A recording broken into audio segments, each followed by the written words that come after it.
ॐ नमो भगवते वासुदेवाय।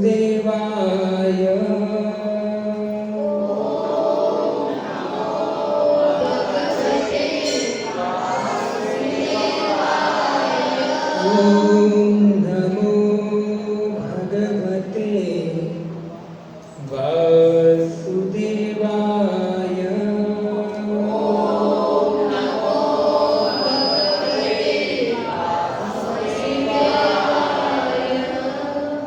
ॐ नमो भगवते वासुदेवाय।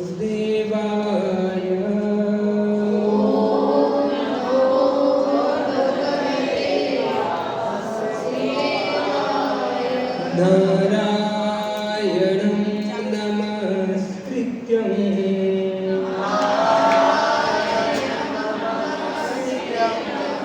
नरं चैव नरोत्तमं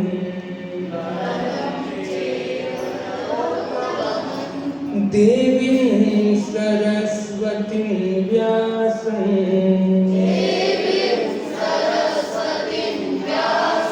ततो जयमुदीरये।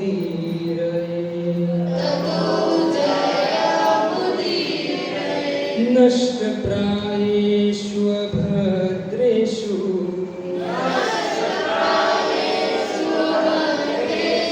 नित्यं भागवत सेवया। भगवती उत्तम श्लोके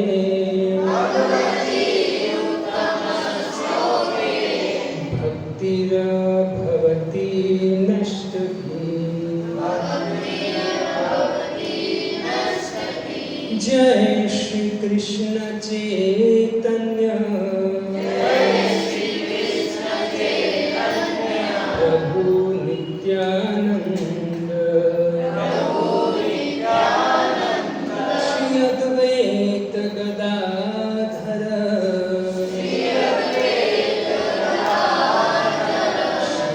शिवासादि गौर भक्तवृंद। हरे कृष्णा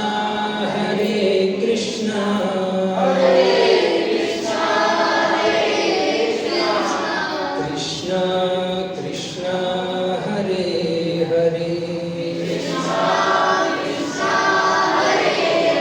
हरे राम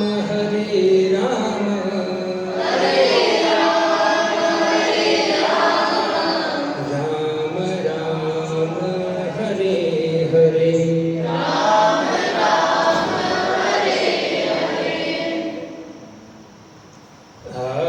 आराध्यो भगवान् ब्रजेश तनया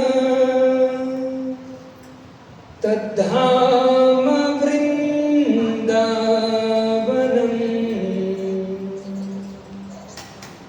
रम्या काचिदुपासना ब्रजवधू वर्गेणिया कल्पिता। श्रीमद्भागवतं प्रमाण अमलं प्रेमापुमर्थो महान्। श्रीचैतन्य महाप्रभु मदइदं तत्रादरो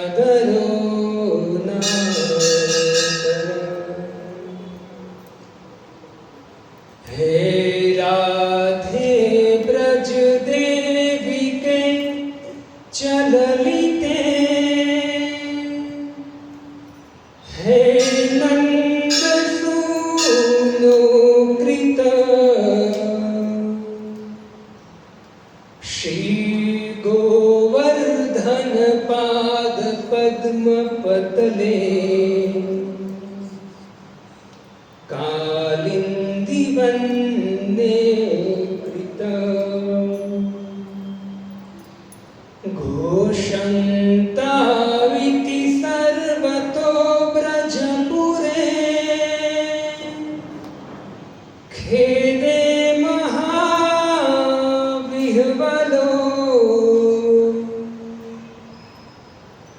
वन्दे रूप सनातनं रघुयुगो श्रीजीव गोपालको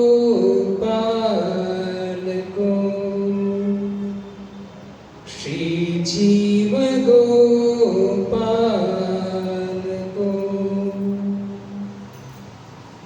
ब्रजे प्रसिद्धं नवनीतचोरम् चोरागगण्यं पुरुषं नमामि अनेकजन्मार्जित पापचोरम् चोरागगण्यं पुरुषं नमामि हरे कृष्णा कृष्णा कृष्णा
क्योंकि सब कुछ किसका है? भगवान का। तो दोनों हाथ ऊपर करके हम भगवान के शरण में जाए और भगवान को पुकारे, हे प्रभु अब रक्षा कीजिए। एक साथ सभी दो हाथ ऊपर करके बोलेंगे, हरे कृष्णा कृष्णा कृष्णा हरे हरे हरे राम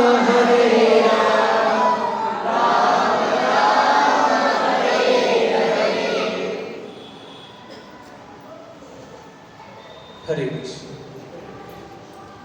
तो आप सभी भक्तों का हार्दिक स्वागत है। भगवान श्री कृष्ण जन्म उत्सव निमित्त हम 3 दिन का कार्यक्रम करने वाले हैं। तो 2 दिन तो भागवतम कथा चलेगी, तीसरे दिन भी कथा होगी, लेकिन टाइम कुछ चेंज होगा।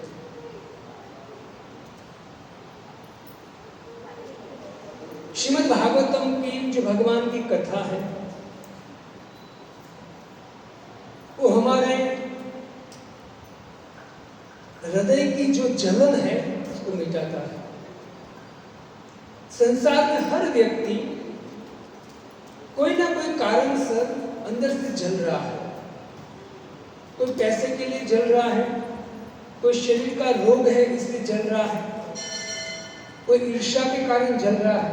वो तो है, ये तो कलयुग में दिया है, साथ में एक गिफ्ट दिया है ईर्ष्या।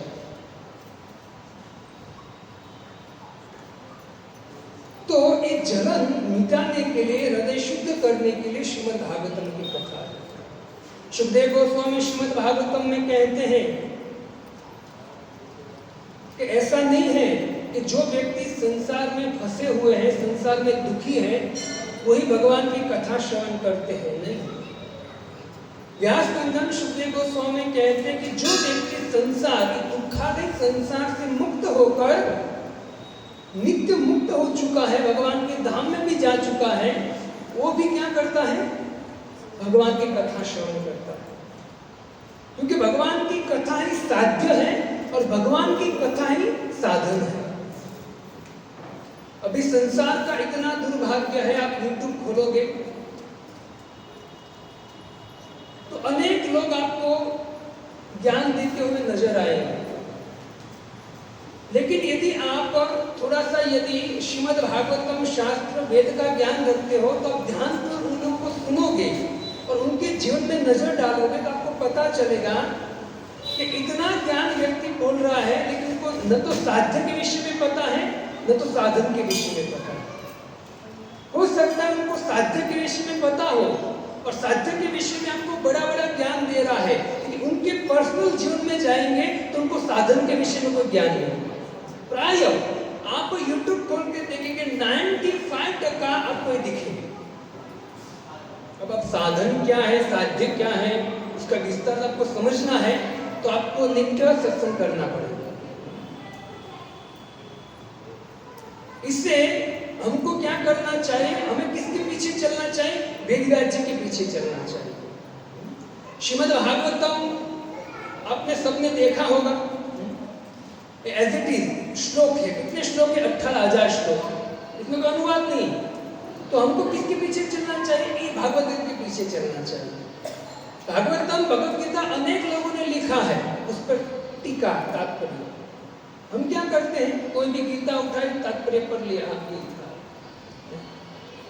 अब श्लोक देखिए, श्लोक में वेदव्यास जी क्या कहते हैं। इससे वास्तव में मनुष्य जीवन हमको मिला है इस संसार के दुखालय जगत से मुक्त होकर भगवत धाम जाने के लिए। इससे भगवान भगवत गीता में कहते हैं कि अर्जुन, जन्म कर्म च में दिव्यम, ये जो मेरा जन्म है और जन्म लेकर मैं जो कार्य करता हूं कैसे है?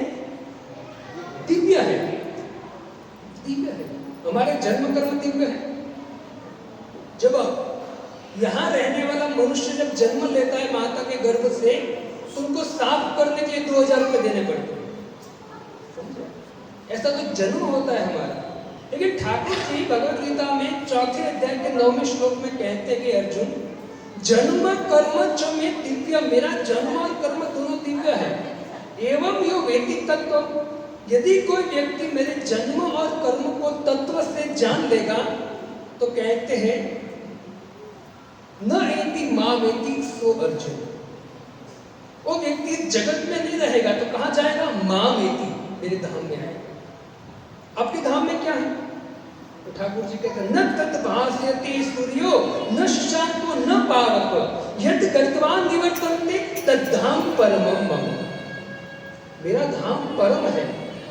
वहां यहां आपको सुबह जगते हो तो किसका प्रकाश मिलता है? सूर्य का। रात को किसका प्रकाश मिलता है? चंद्र का। भगवान कहते न तत् भास्यते सूर्यो, मेरे धाम में सूर्य का कोई प्रकाश नहीं है, न चंद्र न अग्नि। तो किसके प्रकाशमान है? तो भगवान कहते कि मेरे शरीर में जो क्रांति निकलती है उनके द्वारा पूरा मेरा धाम प्रकाश है।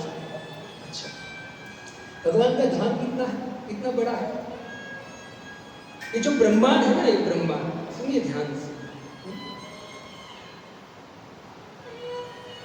ये जो ब्रह्मांड है, ब्रह्मलोक, तपलोक, महलोक, जनलोक, स्वर्लोक, भूलोक, भूलोक, ये कौन सा लोक है? भूलोक। इसके नीचे अतल, वितल, सुतल, तलातल, महातल, रसातल, पाताल, ये 14 लोक, इनको बोलते हैं ब्रह्मांड। क्या बोलते हैं?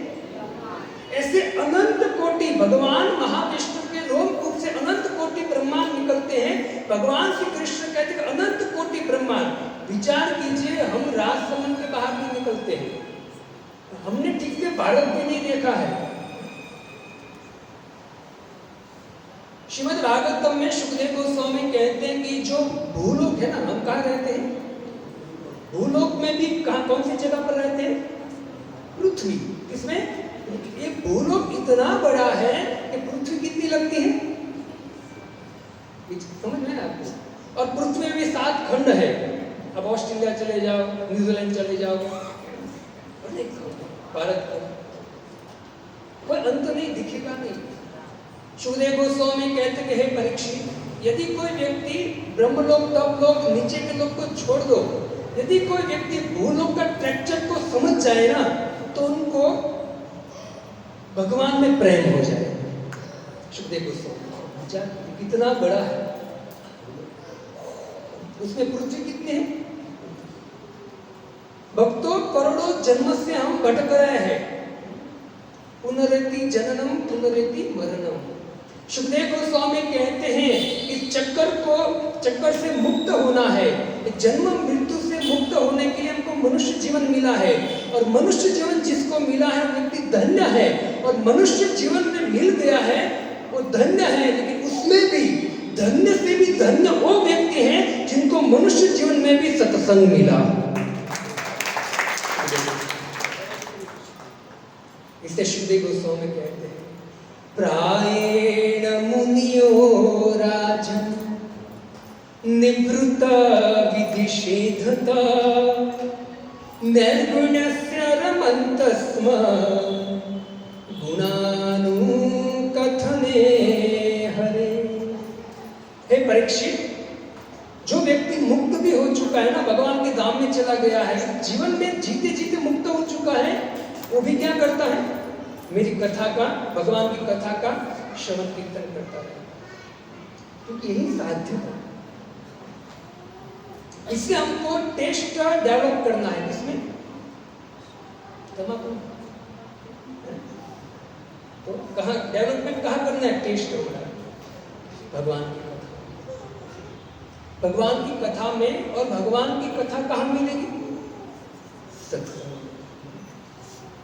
इससे भक्तों बार बार अवसर नहीं मिलता है, ये शरीर बार बार नहीं मिलता है, और शरीर मिलने के बाद भी सत्संग भी बार बार नहीं मिलता है। बार बार बनत नहीं यह संजोग अनु, मानव तन भागवत सत्संग हरि भगतन के संग। बार बार नहीं, मनुष्य जीवन बार बार नहीं मिलता है, उसमें सत्संग बार बार नहीं मिलता है।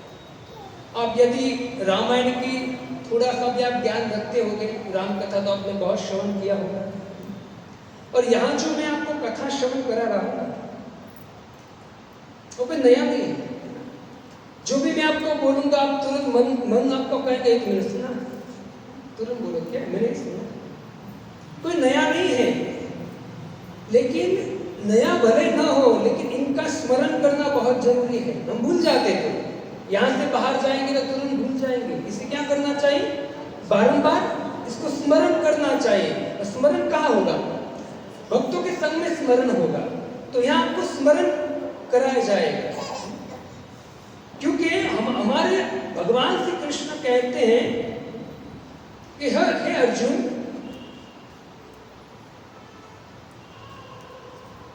ईश्वर सर्वभूतानां हृदयेषु अर्जुन तिष्ठति। सबके हृदय में भगवान है, मतलब भगवान सबके हृदय में है। और भगवान ये भी कहते हैं कि समस्त जीव मेरे अंश है, मम अंश, जीव लोक जीवभूत सनातन। तो वो देखते हैं ना, तो इसके अनुसार जितना भी ज्ञान है ना, दिव्य ज्ञान, वो ऑलरेडी हमारे अंदर है, लेकिन उसको क्या करना है? प्रकट करना है। इससे चैतन्य चरितामृत में कविराज गोस्वामी कहते हैं, माया मुग्ध जीवे नहीं स्वत तृष्ण ज्ञान, जीवे रात्रि पाए कृष्ण कैले वेद पुराण। ये जीव जो है माया से मुक्त हो चुका है, इस संसार में माया में रचा बचा है। माया का अर्थ क्या है? हम कहेंगे कि प्रभु बच्चे माया है, बीवी माया है, पति माया है, पैसे माया है, घर संसार माया है, हम कुछ ना कुछ ऐसा कहेंगे। लेकिन माया का अर्थ क्या है? मां मतलब नहीं, और या मतलब है। जो इस संसार में वास्तव में नहीं, मतलब नश्वर है, जो आपके साथ आने वाला नहीं है, उनको है या मतलब है, उनको सत्य बताते हैं, उसको बोलते माया।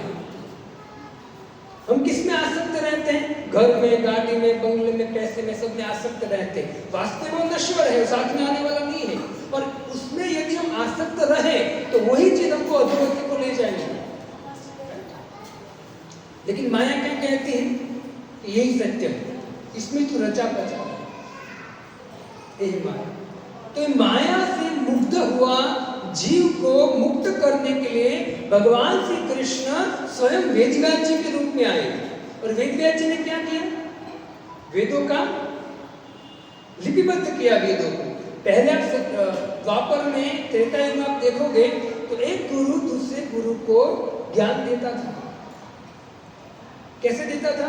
ज्ञान मुख से देता था और शिष्यों को श्रवण के द्वारा धारण करता था। अभी हम सुनते जाते हैं और भूलते जाते हैं, है ना? अभी आप यहाँ बैठे हो सत्संग में, मन कहाँ चला जाता है? कहाँ चला जाता है? जोर से बोलिए। सब मानते हो? कितने लोग मानते हो?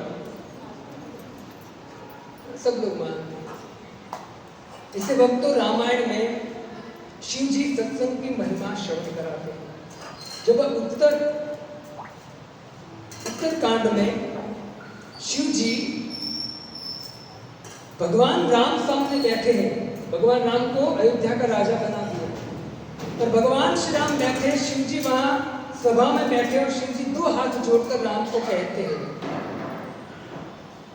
कि हे प्रभु, मैं बार बार एक वर मांगना चाहता हूं। मैं कभी आपसे वर नहीं मांगा है। क्या मांगना चाहता हूं? बार बार वर मांग हूं। कौन बोल रहा है? कौन बैठे यहाँ? चौमुखा महादेव। उत्तर कांड में आप देख, शिव जी कहते हैं बार बार वर मांग हूं, शिरसी देह श्रीरंग। श्रीरंग मतलब रंग मतलब आनंद और श्री मतलब लक्ष्मी। तो शिव जी कहते हैं कि मैं बार बार वर आपसे मांगता हूं, हे श्रीरंग, हे लक्ष्मी को आनंद देने वाले प्रभु, बार बार वर मांग हूं, शिरसी देह श्रीरंग, पद अनूप अनचाहिनु, भक्ति सदा सत्संग। मानो राम ने पूछा कि क्या चाहिए आपको, तो क्या कहते हैं? भक्ति सदा सत्संग। शिव जी कहते हैं हम यदि शिव जी के भक्त हैं, शिव जी की पूजा करते हैं, शिव जी को मानते हैं, तो शिव जी की बात भी माननी चाहिए। तो शिव जी क्या मांगते हैं राम से? भगवान की कथा का।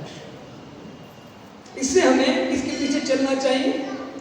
शिव जी के पीछे चलना चाहिए। आप श्रीमद् भागवतम पढ़ोगे, चौथे स्कंद में शिव जी प्रचेताओं को कहते हैं कि भगवान के सत्संग के एक क्षण मात्र भी अगर कोई व्यक्ति बैठ गया, थोड़े समय भी बैठ गया, कुछ श्रवण कर लिया भगवान की कथा, तो उनकी तुलना में न तो स्वर्ग है और न तो मुक्ति है। इतनी सत्संग की महिमा है। कौन कहता है? शिव जी। तुल्याम लवेनापि न स्वर्ग न पुनर्भव, भगवत भक्ति संगस्य मज्जा का नाम की पुताशिष। मैं खाली श्लोक नहीं बोलूंगा तो आप तो थोड़ा संशय हो गए, तो श्लोक बोला। शिव जी को हमें विचार करना चाहिए कि वास्तव में महादेव जो है वो महादेव भगवान राम के भक्त हैं, कृष्ण के भक्त, उनके पीछे हमको चलना चाहिए। प्रचेताओं, जब प्रचेता तपस्या करने गए तो तपस्या करते करते शिव जी उनके सामने आए और शिव जी ने 49 श्लोक में प्रचेताओं को ज्ञान दिया और प्रचेताओं को कहा, प्रचेताओं को शिव जी ने कहा चौथे स्कंद में भागवतम के कि यदि 49 श्लोक यदि आप उच्चारण करोगे भाव से, प्रेम से, तो आपके सामने भगवान प्रकट हो जाए और भगवान आपको आशीर्वाद दे। इतना कह के शिव जी चले गए। गुरु कौन बन गया? प्रचेता का गुरु कौन बन गए?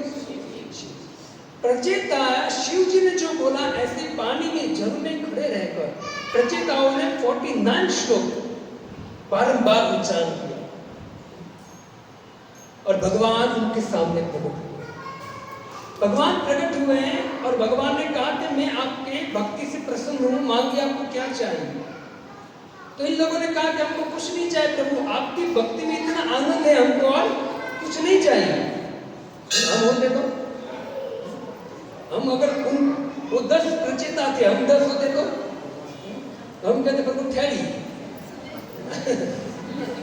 10 पेन और 10 कागज लेके जो भी मन में लिखना चालू कर, भगवान को खड़े रखते हैं। लेकिन प्रचेताओं ने ऐसा नहीं किया, बोले नहीं प्रभु कुछ नहीं चाहिए।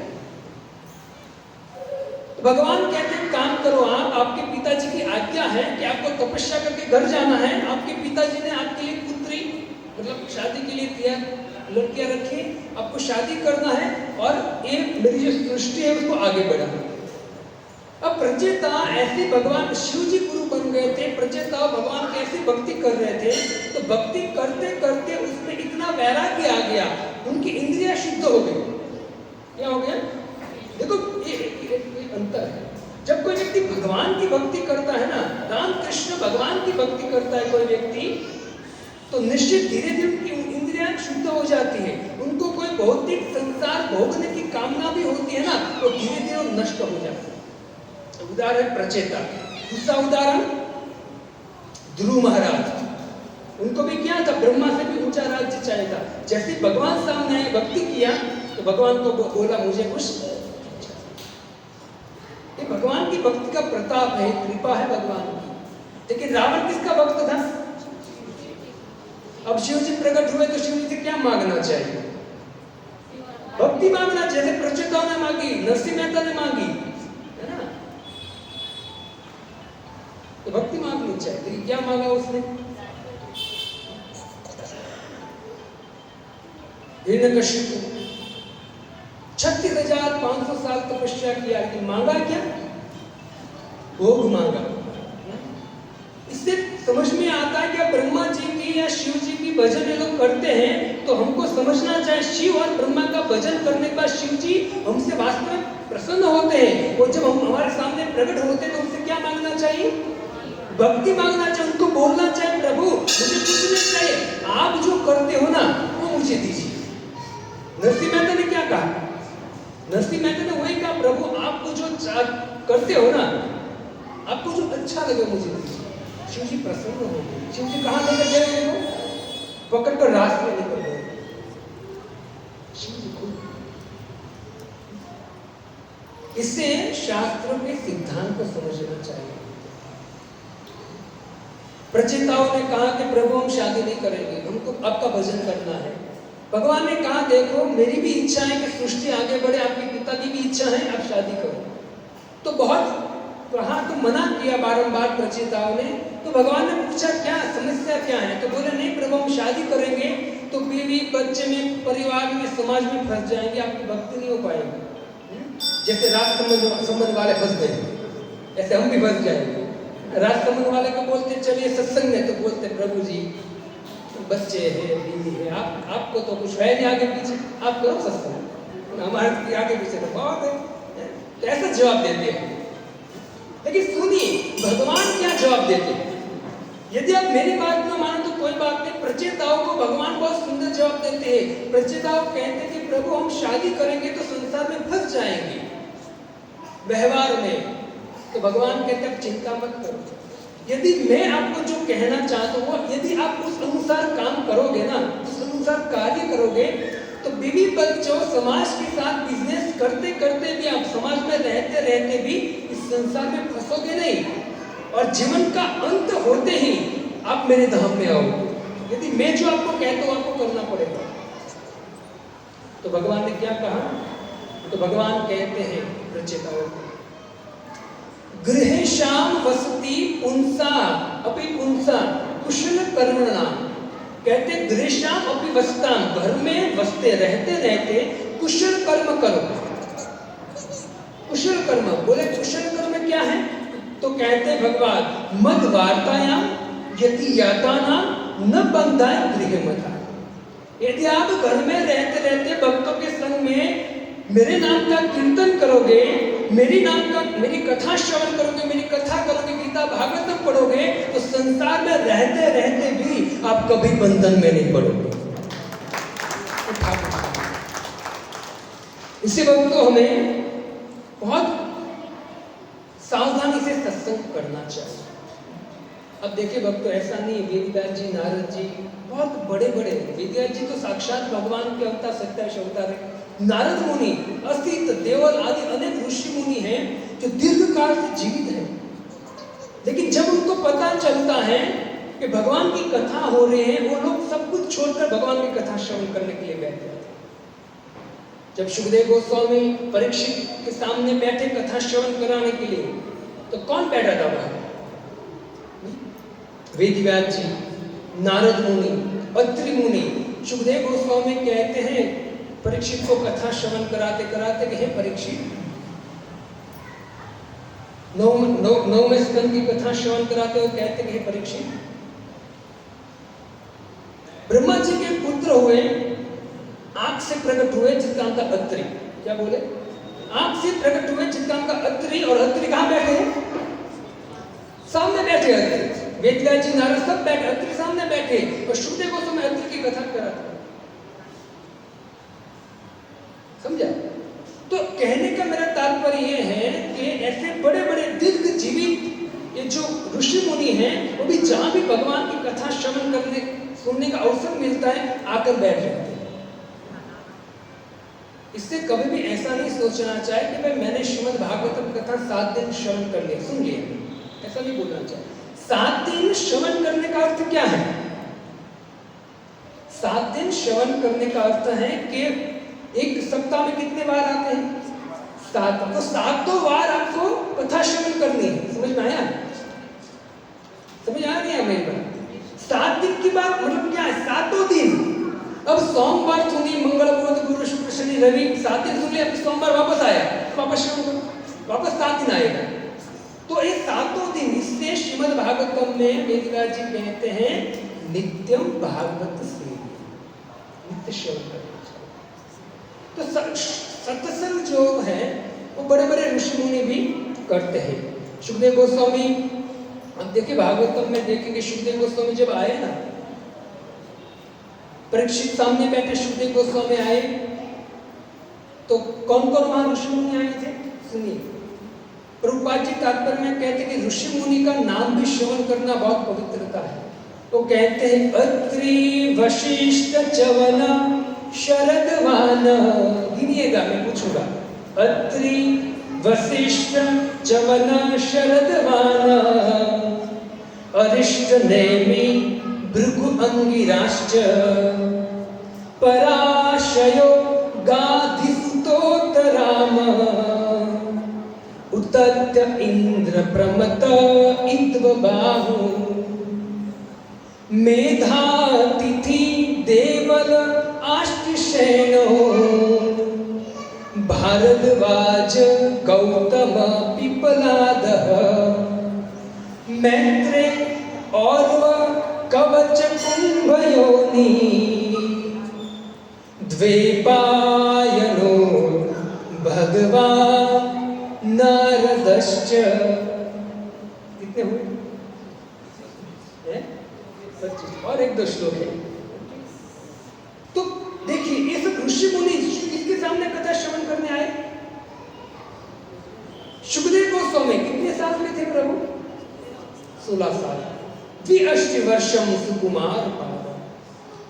एक बच्चा भी यदि भगवान की कथा को श्रवण करा रहा है, गीता, भागवतम, तो शांति से बैठकर श्रवण करना चाहिए, उम्र नहीं देखनी चाहिए। अभी लोग अहंकार करते, तू हमको क्या सुनाएगा, अभी जन्मा है तो हम 60 साल, ऐसी निकालती उम्र तूने 60 साल। ये सिखाते हैं। सुखदेव गोस्वामी के सामने उनके पिताजी बैठे, वेदव्यास जी, जिस वेदव्यास जी ने सुखदेव गोस्वामी को श्रीमद् भागवतम श्रवण कराया, वो बैठे सामने, सीखना चाहिए। इससे भक्तों, श्रवण की बहुत महिमा है। आइए, उसका कोई अंत नहीं है। हम प्रवेश करते हैं मथुरा लीला में। मथुरा में भगवान का जन्म होगा, और फिर कहाँ आ गए थे? वृंदावन आ गए थे। अब वापस वृंदावन से मथुरा पहुंचाते हैं, और फिर 26 तारीख को वापस मथुरा से प्रकट कराएंगे। हरे कृष्णा कृष्णा कृष्णा हरे हरे, हरे राम राम हरे हरे। मातृ यदि पेट में बच्चा होता है तब वो अगर अच्छी तरह से भगवान की कथा श्रवण कीर्तन करे, प्रसाद खाए, तो प्रभाव किस पे पड़ता है? बच्चे पर। अब देखिए विदुर की माँ भुंजिष्या, क्या नाम था? ध्रुव की माँ सुनीता, पांडव की माँ कुंती, प्रहलाद की माँ कयाधु, अभिमन्यु की माँ सुभद्रा और परीक्षित की माँ। महाभारत में वर्णन है कि जब वेदव्यास जी के द्वारा धृतराष्ट्र महाराज और पांडु का जन्म हुआ, दोनों एक अंधे थे और एक को पांडु रोग था, तब अंबिका ने वेदव्यास जी के सामने एक दासी को बुलाया। एक दासी को बुलाया भुंजिष्या, क्या नाम था उसका? भुंजिष्या। और भुंजिष्या को बुलाया तो दूसरी दासियों, दूसरी स्त्रियों ने कहा कि हे भुंजिष्या, तुझे रानू जी बुला रही है, तू जा, तेरे गर्भ से एक पुत्र प्रकट करने वाला है, लेकिन जो तेरे गर्भ से पुत्र प्रकट होगा ना वो राजा नहीं बनेगा। क्या बोला? वो राजा नहीं बनेगा। तो भुंजिष्या क्या बोली पता है? भुंजिष्या कहा कि हे सखी, मेरे गर्भ से रानी जी ने आज्ञा दिया मैं जाऊंगी, मेरे गर्भ से जो पुत्र प्रकट होगा वो भले राजा ना बने, लेकिन मुझे पूरा विश्वास है कि वेदव्यास जी की दृष्टि पड़ेगी ना तो भगवान का शुद्ध भक्त बनेगा। क्या नाम था? विदुर। ये मां ऐसे विचार, अभी मां के गर्भ में बच्चा है और मां पानी के गोले खा रही, पानी पूरी के गोले खा रही है, टीवी देख रही है, सास भी कभी बहू थी, या फिर उल्टा चश्मा, बच्चे बात कर रहे हैं। कैसे? जीजाबाई को याद करो, शिवाजी राम की कथा श्रवण कराते थे। तो मां जो है वास्तव में उसका कर्तव्य है कि बच्चे को क्या दे? शिक्षा दे। अगर गर्भ में न दे पाए तो क्या करना चाहिए? बच्चा यदि छोटा है और यदि पता चल गया कि नहीं वास्तव में, तो बच्चों को जब छोटा है तब से उनको भक्ति देने का प्रयत्न करना चाहिए, क्योंकि कलयुग है। जैसे ही बच्चा 10-12वीं में कॉलेज में गया आपके हाथ में नहीं रहेगा वो, क्योंकि उनकी बहुत सारी कुसंगति हो जाएंगी, फिर आपकी बात नहीं मानेगा। लेकिन पहले से उनको शिक्षा दी है, छोटा है तब से, तो धीरे धीरे वो बड़ा भी हो जाएगा, कॉलेज जाएगा, कुछ भी करेगा, लेकिन वो मर्यादा में रहेगा, गीता भागवतम के अनुसार चलेगा। इससे हमें क्या करना चाहिए? सत्संग श्रवण करना चाहिए। एक बार एक गोपी यशोदा के पास गई। यशोदा कुछ घर के काम में व्यस्त थी, तो गोपी ने कहा कि हे यशोदा, हे रानी जी, मुझे आपकी जो पद्मगंधा गाय है उसका गोबर चाहिए। देखो कितनी गाय थी नंद बाबा के घर? 9 लाख गाय थी। 9 लाख गाय का जो दूध है ना वो 1 लाख गाय को पिलाया जाता था। 1 लाख का गाय है, गाय का दूध है, वो 10,000 गाय को पिलाया जाता था। 10,000 गाय का दूध है, वो 10 गाय को पिलाया जाता था, और वो 10 गायों का दूध 1 गाय को पिलाया जाता था, जिसका नाम था पद्मगंधा। और पद्मगंधा गाय का जो दूध है जिसमें कमल की सुगंध आती थी, वो यशोदा माता भगवान श्री कृष्ण को पिलाती है। तो सखी आई, गोपी आई, और गोपी कहते हैं माता यशोदा, मुझे पद्मगंधा गाय जो है ना उसका गोबर चाहिए। अब वास्तव में गोबर लेने नहीं आई थी, क्यों क्या करने आई थी? गोबर तो बहाना था, वो कृष्ण का दर्शन करने आई थी, वो बहाने से आती है। तो माता यशोदा कहते कि हाँ बहुत बड़ा है, मेरे खिदक में नजदीकी हो, तो और टाइम पास कर रही है, उनको जाना नहीं है जल्दी, तो टाइम पास करते हुए कहते कि मैया पद्मगंधा का ही है ना, देख पद्मगंधा का होना चाहिए, उसमें से कमल की सुगंध आती है, मेरे घर में मैं लेपन करूंगी तो सुगंध आएगी, तो बातचीत करने। यशोदा ने बोला कि हाँ पद्मगंधा का ही है, जाकर ले ले। तो जैसी सखी गई, मतलब ले रही थी, उसी समय कृष्ण बाहर आए और कृष्ण कहते हैं है मैया कौन था? तो बोले वो गोपी थी। बोले गोबर ले गए।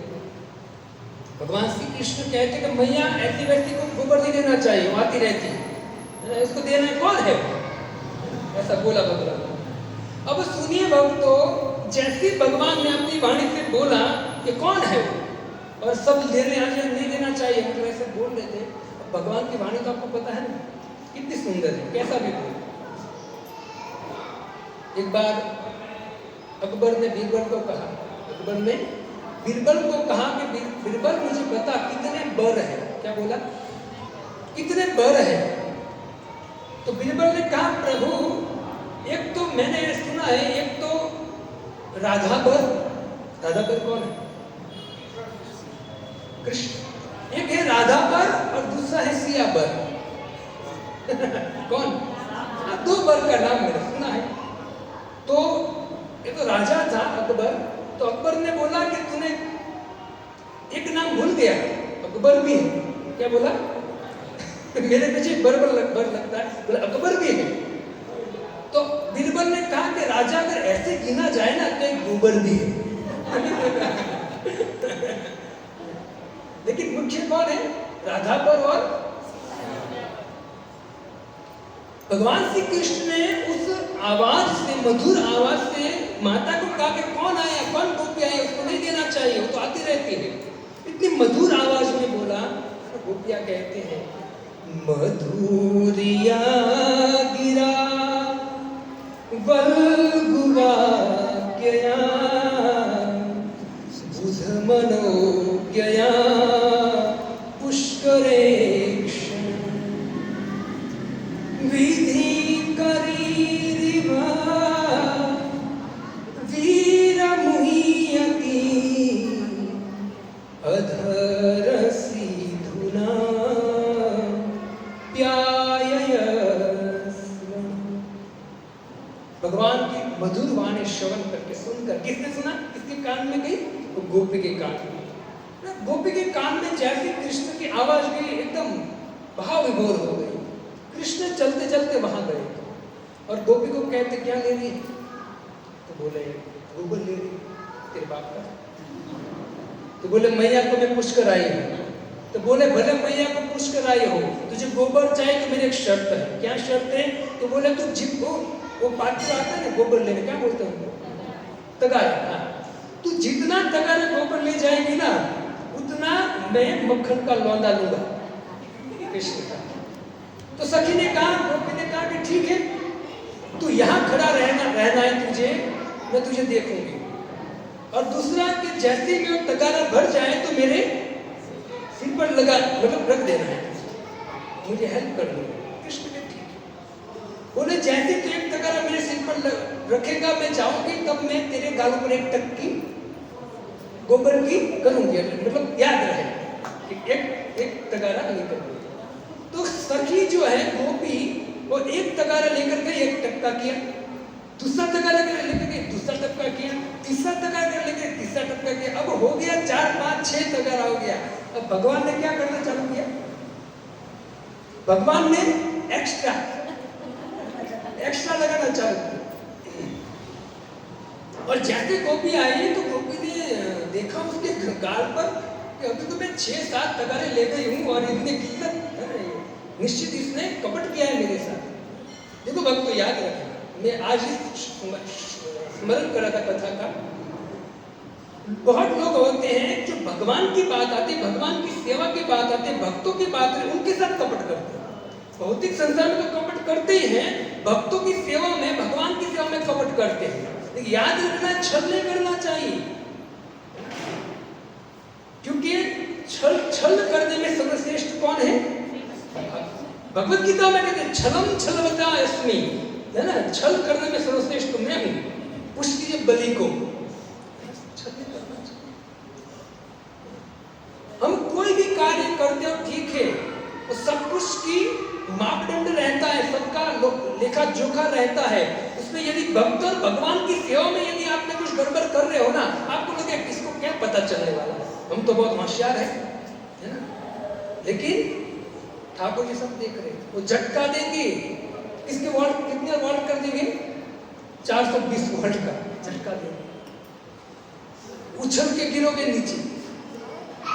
कपट नहीं करना चाहिए। और ये जो भगवान गोपी के साथ कपट करते हैं, आपको चिंता है कि भगवान किसी के साथ मानो बलि के साथ कपट किया, क्या विचार किए बलि के साथ आपको कपट दिख रहा है कि अंत रिजल्ट क्या आया? रिजल्ट क्या? बलि को सुतल लोक का राजा बना दिया और आने वाले मनवंतर में तो इंद्र बनेगा। कथा सुनिए श्रवण। गोपी कहते कपट कर रहा है, तो गोपी ने क्या, गोपी भी गोपी है, कहते कृष्ण भक्त बड़ो चतुर। गोपी भी कृष्ण भक्त है। तो गोपी ने कहा, जब वो 7वां या 8वां तगारा लेकर आई ना वापस खाली लेकर, तो कृष्ण को बोला, कृष्ण अब ये गाढ़ा गाढ़ा गोबर तो ले लिया मैंने, अब मुझे पतला गोबर चाहिए। तो पतला गोबर जैसे ही तगारा में भरा और कृष्ण ने जैसे ही सर पे रखना चाहा, तो गोपी ने क्या कर दिया? गोपी ने अभिषेक कर दिया, है ना, परसों अभिषेक है हमारे यहाँ। गोपी ने अभिषेक कर दिया। अब ठाकुर जी पूरे गोबर से लथपथ हो गए, ठाकुर जी रोने लगे, गोपी भाग गई। ठाकुर रोने लगे कि मेरा सब माल गया। क्योंकि अब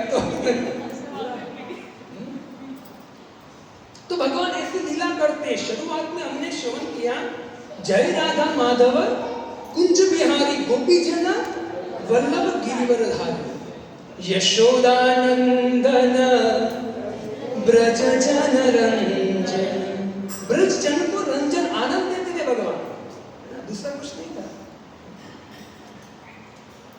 गोपी में बहुत बार कहता कि गोपी जब रात को वो दूध में जामन डालती थी तो बोलती थी कि हे प्रभु मेरा दही एकदम पक्का जमना चाहिए, और जैसे अच्छा जमेगा तो सुबह नंद का लाला आना चाहिए और खाना चाहिए। वो इच्छा करती थी। तो भगवान इससे चोरी करने जाते थे और पकड़े जाते थे, तो भगवान कहते तो कहते तूने तो कल इच्छा किया था और तेरी इच्छा मैं जान गया, इसलिए मैं आया हूँ। सूरदास जी कहते थे भगवान को कैसे पता चला, तो कहते हैं कि प्रभु अंतर्यामी वालिन मन की जाने। भगवान सबके मन को जान लेते हैं, जैसा आपका भाव है। इसी भक्तों, भगवान श्री कृष्ण की ऐसी सुंदर सुंदर जो लीला है उनको श्रवण करना चाहिए। अनुदारा ये भगवान की कथा है। संसारिक बातें करने से वास्तव में हृदय कठोर हो जाता है और दुष्टता आना चालू हो जाती है। एक दिन की बात है, कंस ने अक्रूर को बुलाया। कंस ने देखा कि मैंने जितने भी क्रूर को भेजा वृंदावन में, वो सबको कृष्ण ने मार दिया, तो क्रूर को नहीं भेजूंगा, अब किसको भेजूंगा? अक्रूर को भेजूंगा। अक्रूर को भेजने का कारण यह था भक्तों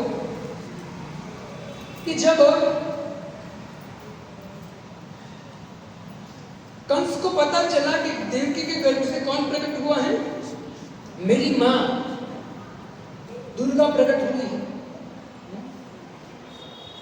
उनको पछतावा हुआ और देवकी वसुदेव को छोड़ दिया।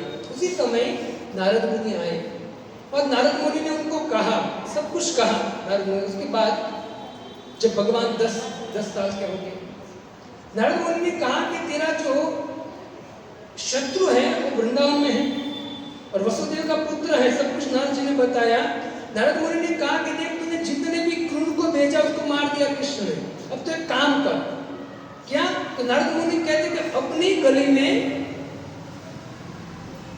कुत्ता भी शेर होता है। नारद मुनि सिखा रहे हैं, इसे काम कर, तू उनको यहाँ लेकर आ, यदि वो यहाँ आ जाएंगे तो यहाँ तो आसान से मार सकते हैं। कंस ने बोला कि नारद मुनि की बात सब सुनते थे, असुर और देवता सब सुनते थे। तो कंस ने बोला कि हाँ ये बात आपकी सही है, थैंक यू नारद जी, प्रसाद लेकर जाऊंगा। तो नारद जी ने बोला मैं तो प्रसाद नहीं लूंगा, लेकिन तुझे महाप्रसाद मिलेगा। अब तुझे महाप्रसाद मिलने वाला। नारद मुनि जो भी कार्य करते, नारद मुनि की बात आती व्यक्ति हंसता। हंसना नहीं चाहिए, है ना। लोगों को लगता है नारद मुनि झगड़ा करते हैं, नहीं। नारद मुनि जिसके पास थे उसका उद्धार कर देते हैं, वो झगड़ा नहीं कराते। और नारद ऐसे संत हैं कि वो भगवान के मन की बात भी जान जाते हैं। तो नारद जी ने कहा कि कृष्ण को बुला, अक्रूर को बुलाया। एकादशी की रात थी, एकादशी का दिन था। अक्रूर को सब समझाया कि तू जा ब्रज में, और ब्रज में जाकर नंद और गोपों को सबको बता कि यहाँ मैं धनुष यज्ञ कर रहा हूँ और कुश्ती, क्या बोलते हैं उनको, मल्ल युद्ध, उसका आयोजन रखा है। तो कृष्ण बलराम को तुझे लेकर आना है और साथ में गोप बालों को भी बोलना है आपको भी आना है। अक्रूर प्रसन्न हो गया। अक्रूर ने विचार किया कि देखो, मैं ऐसा मानता था कि कंस बहुत दुष्ट है, लेकिन वास्तव में कंस ने जो भी कार्य किया है ना, वो वास्तव में कंस मेरे लिए बहुत अच्छा व्यक्ति है। क्यों? क्योंकि मुझे कहाँ भेज रहा है? ब्रज में भेज रहा है। मैं वहां जाऊंगा, मैं कृष्ण बलराम का दर्शन करूंगा। कंस के अत्याचार से समस्त यदुवंशी भाग गए थे। कौन एक बाकी था? अक्रूर जी बाकी थे। अक्रूर क्यों बाकी थे? अक्रूर भगवान को आगे कहेंगे कि मैं इसलिए यहाँ रुका हूँ कि एक न एक दिन मुझे भगवान का दर्शन होगा। अक्रूर बहुत प्रसन्न थे और कहते हैं कि अक्रूर वृंदावन के लिए चले। कौन सा दिन था? एकादशी का दिन। कंस ने बोला कि अक्रूर मेरे सोने के रथ लेकर जा दो और कृष्ण बलराम को लेकर आ। सुखदेव गोस्वामी कहते कि हे परीक्षित, अक्रूर इतने प्रसन्न थे कि अक्रूर जब द्वादशी को सुबह चले, कैसे चले? सुखदेव गोस्वामी कहते हैं, इति संचिन्तयन् कृष्ण स्वफल्क तनयो ध्वनि रथेन गोकुलं प्राप्त सूर्यश्चास्त गिरीन्द्रिप। सुखदेव गोस्वामी कहते अक्रूर चले, इति संचितम यन कृष्ण चले, खाली चले नहीं। हम यदि मानो कहीं यात्रा में जा रहे तो कैसे जाते हैं? पहले तो विचार करते कि खाना पैक करना है, कौन कौन सा आइटम लेना है, और बस में बैठेंगे तो बस में या तो सो जाएंगे या फिर ना आप एक दूसरे में गप लगाएंगे। ये क्या कर रहे हैं? या क्या कहते हैं कि हमको अक्रूर की तरह यात्रा करनी चाहिए। अक्रूर जैसे रथ में बैठे और कौन सी जगह पर जा रहे हैं? वृंदावन, ब्रज में जा रहे हैं। तो सुखदेव गोस्वामी कहते हैं, इति संचिन्तयन् कृष्ण, उनके मन में किसका चिंतन चल रहा है? भक्तों, वृंदावन से मथुरा कितना किलोमीटर है? 10 किलोमीटर, 15 किलोमीटर। कितना टाइम लगेगा गोविंद जी पहुंचने में? आधा घंटा, 20 मिनट। सुबह भोर में निकले थे अक्रूर और शाम को 6 बजे पहुंचे। विचार क्या कर रहे थे? इति संचिन्तयन् कृष्ण का चिंतन। कभी रुक गए है ना, कभी ऐसे ही बस ध्यान में चिंतन कर रहे, मैं ब्रज में जाऊंगा, कृष्ण को देखूंगा, गाय को देखूंगा, उनके मित्र को देखूंगा, नंद को देखूंगा, महारानी यशोदा को देखूंगा। अनेक प्रकार के चिंतन, इतना आनंद से चिंतन करते करते जा रहे हैं। कौन चिंतन कर रहा है? श्वफल्क तनयो। अक्रूर के पिताजी का नाम श्वफल्क था, उनके पुत्र चिंतन कर रहे हैं। रथेन गोकुलम प्राप्त, रथ में चढ़ के जैसे वो गोकुल पहुंचे, शाम को 6 बज गए थे। और भगवान श्री कृष्ण गाय को चराकर कितने बजे आते थे? 5 बजे, 5:30 बजे आ जाते थे। उसको गोधूलि बेला कहते हैं। भगवान श्री कृष्ण आ गए थे। सुखदेव गोस्वामी कहते तब क्या हुआ था? सूर्यश्चास्त गिरीन्द्रिप, हे नृप, हे राजन, सूर्य क्या हो चुका था? अस्त हो चुका था। और स्वफल्क तनयो ध्वनि, जैसे गोकुल में प्रवेश किया उसने ध्वनि सुनी। देखो भक्तों, मैं आपको यहाँ शब्द से यात्रा करा रहा हूँ। आपका मन यहाँ रखेंगे ना तो आपकी मन के द्वारा वृंदावन में चले जाओगे। आपको भी भगवान ऐसी स्मृति देंगे कि आप खड़े हो और यहाँ सब गोपाल क्या कर रहे हैं?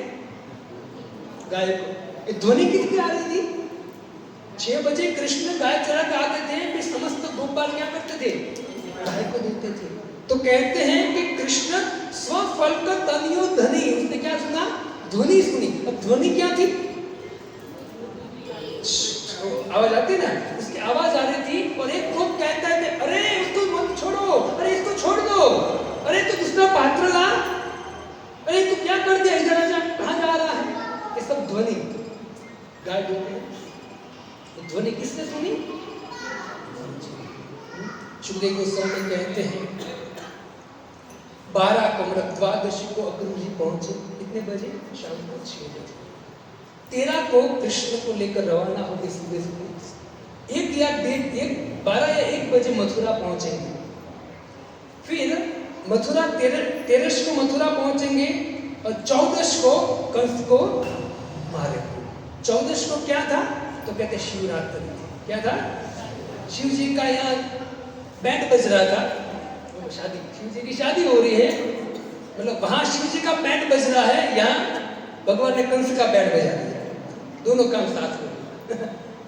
शिवरात्रि के दिन क्या शिव जी की शादी थी, इसी दिन कंस को भगवान जैसे ही स्वफर्क तनियो अक्रूर जी पहुंचे ना भक्तों, अक्रूर जी रथ से देखा तो भगवान के चरण कमल थे। आज भी आप जाओगे वृंदावन में, अनेक ऐसी जगह है भगवान के चरण कमल पृथ्वी मिटने नहीं देती है। इसे कहते हैं मंद भाग्य कथा रति न कुरिया। जिसका मंद भाग्य है, कम भाग्यशाली व्यक्ति है, वो व्यक्ति कथा श्रवण नहीं कर पाता है। समझे? वैसे आप लोग कौन हो? भाग्यशाली। सुखदेव गोस्वामी कहते हैं मंद भाग्य कथा रति न जायते कुरियात। जो व्यक्ति की रति मतलब भाग्य नहीं होता है ना, उसकी रति भगवान कथा में नहीं आता है। इससे जैसे अक्रूर ने देखा कि भगवान श्री कृष्ण के चरण कमल, क्या देखा? भगवान श्री कृष्ण। देखो भक्तों, भगवान श्री कृष्ण जहाँ पे चरण कमल रख देते थे तो उसके ऊपर से अनेक गोपबार चल के जाते थे, लेकिन उनके चरण कमल नहीं रहते थे। किसके रहते थे? भगवान कृष्ण। भक्तों, अभी वृंदावन जाओगे तो वृंदावन में कोई ऐसी जगह नहीं है जहाँ भगवान श्री कृष्ण के चरण कमल न पड़े हो। और वृंदावन धाम ऐसा है कि जो व्यक्ति वृंदावन धाम कियो जिसने और धाम कियो न कियो। यदि आपने वृंदावन मथुरा गोकुल में अगर दर्शन किए हैं और फिर जीवन में कोई जगह पर न जा सके ना, चलेगा। लेकिन यदि आप सभी तीर्थ में गए, वृंदावन नहीं गए ना, तो आपकी तीर्थ यात्रा भी अधूरी है। वृंदावन किरात सुता के पद पद प्रयागराज, केशव की केली कुंज कोटि कोटि काशी है। कुंज में जाओगे और कुंज क्या है? करोड़ों करोड़ों काशी है। काशी जाने की जरूरत नहीं है, काशी नहीं है। किरात मतलब राधा रानी की माता का नाम क्या था? कीर्तिदा। किरात सुता के पद पद प्रयागराज। राधा रानी जहां जहां पग पैर रखती थी ना, वहां क्या बन जाता था? प्रयाग। किरात सुता के पद पद प्रयागराज, केशव की केली कुंज कोटि कोटि काशी है। यमुना में जगन्नाथ, रेणु में रामेश्वर, डार डार और पात पात पे अयोध्या के वासी। गोपियन के द्वार द्वार बसत हरिद्वार, यहाँ बद्री केदारनाथ, यहाँ दास दासी है। बद्री केदारनाथ अब देखो, वृंदावन में देखा किसी ने? नहीं। अब जाना काम नहीं है। नंद बाबा ने भगवान से प्रार्थना किया कि हे प्रभु, यदि मुझे कोई पुत्र हो ना तो मैं 4 धाम यात्रा करूंगा, गंगोत्री, यमुनोत्री, केदारनाथ, बद्रीनाथ। अगर मुझे पुत्र होगा तो मैं प्रयाग जाऊंगा, गंगा स्नान करूंगा। लेकिन जब भगवान श्री कृष्ण प्रकट हुए ना, भगवान थोड़े छोटे बड़े हुए थोड़े, तो नंद बाबा ने कहा कि बेटा मुझे केदारनाथ बद्रीनाथ जाना है। तो भगवान ने कहा कि अभी इतनी उम्र में कहाँ जाओगे, उम्र हो गई है। तो भगवान ने केदारनाथ और बद्रीनाथ वहीं प्रकट। अब जाइए बाबा, अब जाओगे। एक पर्वत है वो व्हाइट कलर का पर्वत है, एक पर्वत जो है ना वो शाम कलर का पर्वत है। अभी भी एक केदारनाथ है और एक बद्रीनाथ है। अब जाना चाहिए वृंदावन, ये सब दर्शन करना चाहिए। गोपियन के द्वार द्वार बसत हरिद्वार, यहाँ बद्री केदारनाथ, यहाँ दास दासी है। स्वर्ग अपवर्ग हम लेके करिए कहाँ, जानते नहीं हूँ हम वृंदावन वासी हैं। वृंदावन वासी हमको कहीं जाने की जरूरत नहीं है। तो वृंदावन में भक्तों भगवान जो है उसके चरण कमल सदा अंकित रहते हैं। वो चरण कमल का दर्शन अक्रूर जी ने किया। अक्रूर जी कूदे रथ से और जहां भगवान के चरण कमल से वहां अपने सिर रखकर अक्रूर जी रोने लगे। अक्रूर जी ने देखा कृष्ण बलराम को, कृष्ण बलराम को देखा। कृष्ण बलराम के हाथ में मटकी, मटकी मतलब दूध दोने का पात्र है, एक हाथ में, एक हाथ खाली। भगवान श्री कृष्ण आए, अक्रूर जी को कहा कि काका, काका लगते हैं ना, बहुत मधुर वाणी से कहा काका कैसे हो आप, प्रणाम किया। भगवान श्री कृष्ण ने अक्रूर का आलिंगन किया, कहा कैसे हो आप। भगवान श्री कृष्ण अक्रूर जी को कहते कि काका चलिए घर चलते हैं। देखो भक्तों भगवान के जो चरण कमल हैं, हम जब दर्शन करते तो शुरुआत कहां से करनी चाहिए? चरण कमल हम कहां से करते हैं? मुखारविंद। चरण कमल की बहुत महिमा है। जब भरत राम को मिलने के लिए चित्रकूट गया ना, तो गोस्वामी कहते हैं हर्षहि निरखहि, हर्षहि निरखहि राम पद अंका, मानहु पारस पायहु रंका। जैसे भरत ने राम के चरण कमल को देखा ना, गोस्वामी कहते हैं कि ऐसा लगता है कि भिखारी को पारस मणि मिल गई। ऐसा लगता है कोई भिखारी सोना मोहर है उसको बिन रहा है। ऐसी स्थिति हो चुकी थी किसकी? भरत की। लौट रहे थे भरत भगवान के चरण कमल पे।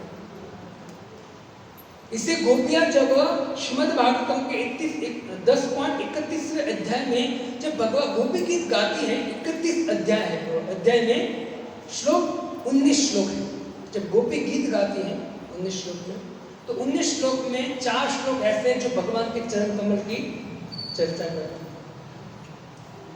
वो कहती है चलसियत ब्रजा चारयन् पशु नलिन सुंदरम नाथ ते। आपके चरण कैसे हैं? नलिन सुंदर। नलिन मतलब नलिन कमल का, और डंडी आते हैं ना उसको नलिन बोलते हैं। तो पूरा ब्रह्मांड किससे प्रकट हुआ? तो नलिन। तो नलिन मतलब पूरे ब्रह्मांड में कोई सुंदर है प्रभु तो क्या है? आपके चरण कमल। अब ये कहते हैं चलसी यद प्रजा चार्यन पशु, और ऐसे चरण कमल क्या कर रहे हैं? ये पशु के पीछे चल रहे हैं। तो दुखी है गोपी। विचार कीजिए कितने प्रेम करे कृष्ण को कि आपके चरण कमल है, त्रिभुवन सुंदर है, मुखारविंद हाथ, ऐसा कुछ नहीं कहा। क्या कहा? त्रिभुवन सुंदर है प्रभु, और आप ये चरण इतने सुंदर हैं, ये चरण को लेकर कहां जाते हो? तो कहते हैं कि शील त्रिनार कुले शीदती तिन कलिलता मन कांत गच्छति। अब ऐसे चरण को लेकर पशु को पीछे चलते। पशु घास खाती, आधा घास खाता आधा छोड़ देती है, तो घास हो जाता है नुकीला, और उस पर आप चलते हो प्रभु, तो आपको निश्चित दर्द होता है। गोपी रो रही है कृष्ण को याद कर कि प्रभु आपके चरण कमल है कितने सुंदर। देखो भक्तों, अब YouTube से फेसबुक से आप ज्ञान बहुत सुनते हो, बहुत साधु संत ज्ञान देते हो। याद रखना चाहिए दो चीज है, एक तो तत्व और एक रस। क्या तत्व? हम ज्ञान बहुत प्राप्त करते हैं, गीता में क्या, भागवत में बहुत ज्ञान, लेकिन ज्ञान का फल क्या है? रस। यदि आप खाली ज्ञान प्राप्त अर्जित करते हो, ज्ञान अर्जित करते हो, है ना, तो हृदय जो है ना वो शुष्क हृदय हो जाएगा। जो ज्ञान है, ज्ञान का जो सार है ना भगवान की भक्ति है। जब भगवान की भक्ति करेंगे ना तो अंदर से क्या प्रकट होगा? रस। ज्ञान की नींव पर रस की इमारत बनती है। ज्ञान की, तत्व की नींव पर रस की इमारत बनती है। आपका तत्व जो है वो ठीक नहीं है तो आप रस को प्राप्त नहीं कर पाओगे। इससे जो तत्व से जानने का प्रयत्न करना चाहे भागवतम गीता को, ऊपर से नहीं श्रवण करना चाहे, अंदर उतरना चाहे, कोई साधु संतों के चरणों में बैठकर, तब रस प्राप्त होगा। तो ये जो गोपी गीत थे आदि वो क्या है? भगवान ने आलिंगन किया, अब अपने मन को वृंदावन ले जाओ। तो भी खड़े हैं और भगवान श्री कृष्ण अक्रूर को कहते हैं, अक्रूर काका चले घर पे चलते। एक हाथ में कृष्ण के लेफ्ट हाथ में पात्र है दूध का और बलराम जी के राइट हाथ में दूध का पात्र है। मन वहां ले जाओ। अब कृष्ण का कौन सा हाथ खाली है? राइट हाथ खाली, और बलराम जी का कौन सा हाथ खाली है? दोनों ने अपने हाथों से अक्रूर का एक हाथ पकड़ लिया। अब दोनों चल रहे हैं। सोचिए, अगर तब प्रभु जी कैमरा होते ना तो वीडियो निकाल देते, तब कैमरा तो था नहीं, दोनों चल रहे। कितने भाग्यशाली अक्रूर, जिस हाथ से भगवान ने लक्ष्मी का हाथ पकड़ा है उसी हाथ से भगवान ने अक्रूर का हाथ पकड़ा। इससे देखो, अक्रूर का हाथ पकड़ा तो अक्रूर को डर चला गया। अब एक प्रश्न होता है कि अक्रूर भगवान के चरणों में लौट रहे हैं, रो रहे हैं, भगवान का नाम लेकर भगवान के चरणों में लौट रहे हैं। तो प्रश्न होता है कि यदि कंस को पता चल जाएगा तो कंस क्या सोचेगा कि मैंने मेरे काम के लिए अक्रूर को भेजा और अक्रूर जाके मेरे दुश्मन के चरणों में लौट रहा है। होता है कि नहीं? हो सकता है कि नहीं? प्रश्न हो सकता है। वो डर अक्रूर के मन से डर निकल गया। कंस क्या कहेगा? ऐसे कि तैसे कंस। अब किसने हाथ पकड़ लिया है? ठाकुर ने हाथ। डर चला गया और वो भी डर चला गया कि चलो भाई कोई बात नहीं, आपको डर नहीं है, ये आपको वो तो भय शोक होना चाहिए। आपको डर तो चले, शोक ये होना चाहिए कि कंस को पता चल जाएगा कि आप ऐसा कर रहे हो, दुश्मन के चरण में लौट रहे हो, तो हो सकता है कि कृष्ण आपकी रक्षा करेंगे। यहाँ आपको एक शोक होना चाहिए कि घर में भी बच्चे भी है, उनको मार देगा।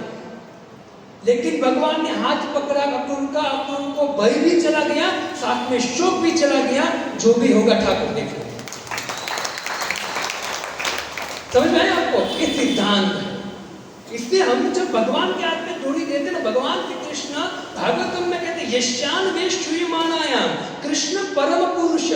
यदि कोई व्यक्ति अपने कानों से भगवान श्री कृष्ण की कथा सुनता है तो कहते हैं भक्ति उद्पते पुंसा शोक मोह भयापक। शोक मोह भय से अक्रूर जी हो गए। जैसे अक्रूर जी के चरणों में प्रणाम किया, अक्रूर जी ने स्पर्श किया, भगवान ने शोक मोह भय से। अब तो ये सब आप शास्त्र पढ़ोगे तो उनके आपको ये सब ना दिखे, लेकिन क्या करना चाहिए? चिंतन करना चाहिए, विचार करो। अब शास्त्र पढ़ना खाली सुनना इनफ नहीं है, क्या करना चाहिए? विचार। भक्त्या मुच्यते नर। जब कोई व्यक्ति चिंतन करेगा, विचार करेगा तो उसको क्या प्राप्त होगा? भक्ति प्राप्त। इसलिए सुखदेव गोस्वामी कहते कि भगवान पीले वस्त्र में थे और बलराम जी नीले वस्त्र में। राधा रानी भी कौन से वस्त्र पहनती है? पद्म पुराण में वेदव्यास जी कहते हैं कि राधा कृष्ण का दर्शन करने जाते, कृष्ण ने पीले वस्त्र पहने, राधा रानी ने नीले वस्त्र पहने। पीतांबर धरो राधा नीलांबर धरो राधा पीतांबर धरो हरि। एक भक्त प्रार्थना करते हैं कि हे प्रभु, राधा रानी ने नीला वस्त्र पहना है और पीतांबर आपने धारण किया है। नीलांबर धरो राधा पीतांबर धरो हरि जीवने मरणे नित्यम राधा कृष्ण गति मम। प्रभु जीते जी और मरते समय भी मेरी रति मति किसमें लगी रही है? आप में लगी रही है। सुखदेव गोस्वामी कहते हैं कि जिस लक्ष्मी का हाथ भगवान ने पकड़ा है उसी हाथ से अक्रूर का हाथ पकड़ के भगवान ले जाते हैं। आप श्रीमद् भागवतम के 7वें स्कंद में श्रवण करोगे तो वहां भी ये चर्चा आती है कि जब प्रहलाद महाराज भगवान नरसिंह के पास गए दौड़कर और नरसिंह भगवान को प्रणाम किया तो सुखदेव गोस्वामी कहते हैं वीर चिताम भयम। जैसे प्रणाम किया वैसे तो भय था ही नहीं, लेकिन कहते वीर चिताम भयम, भय से मुक्त हो। वीर चिता स्वपाद मूले पतितम स्व अर्भकम। भगवान नरसिंह के चरणों में अर्भकम मतलब उनका भक्त प्रहलाद ने प्रणाम किया। विलुप्त देव्या कृपया परिप्लुत, और तुरंत भगवान नरसिंह ने क्या किया? अपना कर कमल उनके सिर पर रख दिया। उत्थाप तच्छिष्ण दधा करम, मुझे खड़ा किया, गोद में बिठाया और उनके सिर पर हाथ रख दिया। कितना भाग्यशाली है। काला विवित्रस्त धियाम कृतो भयम। जो व्यक्ति के भगवान श्री कृष्ण की बात कर रहे हैं कि जो भगवान से भयभीत होता है, वो भगवान ने प्रहलाद के सिर पर हाथ रख दिया, उसका कौन कुछ बिगाड़ सकता है?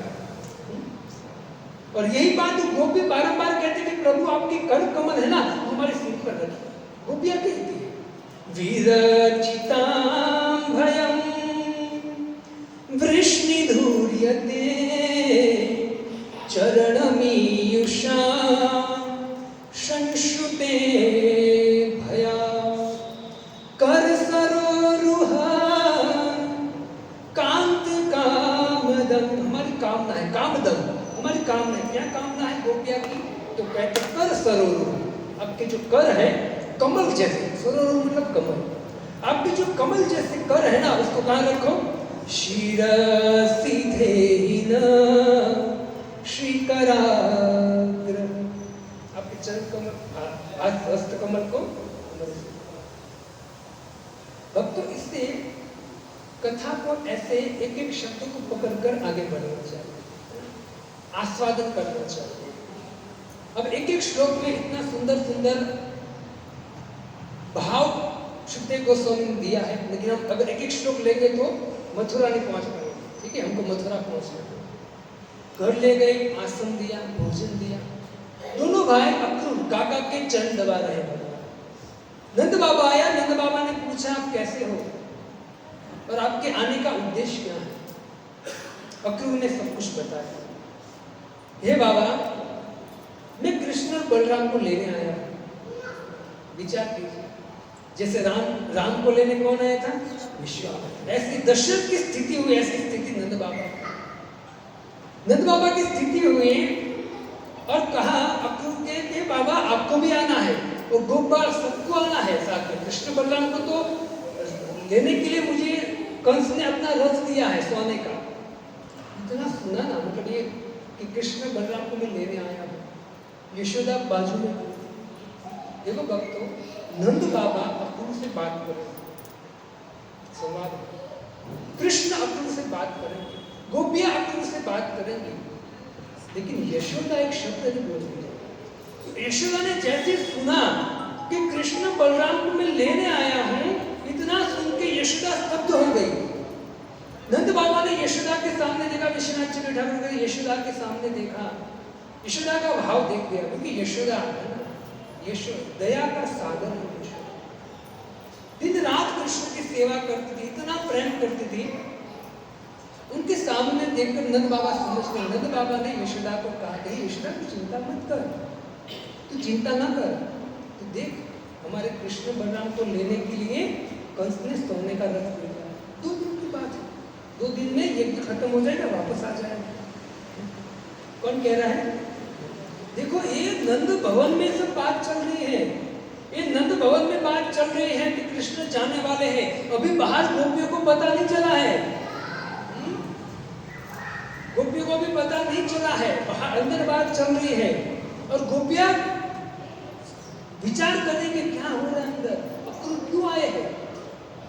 लेकिन जैसे ही सुबह पता चला कि कृष्ण मथुरा जा रहे, समस्त गोपियां आई और जब गोपियों को पता चला सुखदेव गोस्वामी कृष्ण जा रहे हैं, सुखदेव गोस्वामी कहते हैं कि उनका शरीर सूखने लगा, उनके शरीर सूखने लगा और उनके जो हाथों में चूड़ियां पहनते चूड़ियां अपने आप निकलने लगी। प्रेम जब होता है ना, प्रेम जब प्रेमी से विरह होता है तो ऐसा भाव होता है, ऐसा शरीर होता है। उन्होंने प्रेम कभी देखा नहीं। जगत में कोई व्यक्ति कहता है मैं तुझे प्रेम करता हूं, वो प्रेम नहीं है। क्या है प्रेम? काम है। नारद जी को पूछा गया कि आप बताइए कृष्ण की सर्वश्रेष्ठ भक्त कौन है? तो नारद मुनि ने क्या कहा? नारद मुनि कहते यथा ब्रज गोपिका, गोपियों से बड़ा कोई कृष्ण के प्रेम नहीं है। शिव जी को भी पूछा गया, शिव जी भी क्या कहा? गोपी यथा। इससे तो शिव जी क्या बनकर आए थे? एक बार शिव भोले भंडारी बनकर ब्रज की नारी।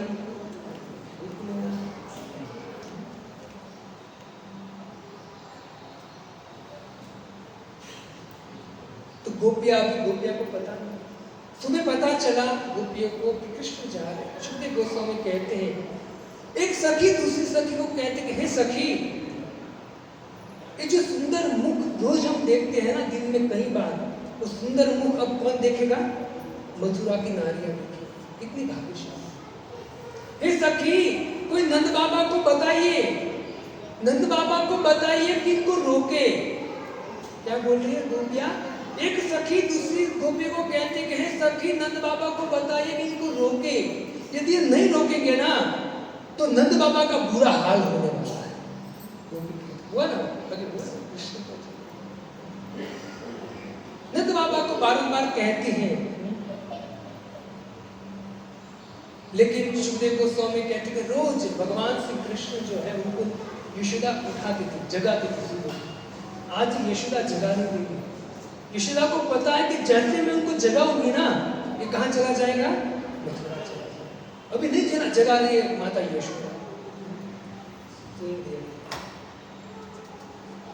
सुखदेव गोस्वामी कहते हैं कि पता चला तो गाय जोर जोर से आवाज करने लगी, वृक्ष जो है शांत हो गए, यमुना शांत हो गई, पशु पक्षी जो है वो कलरव कर रहे थे वो चुप हो गए, एकदम शांत हो गए।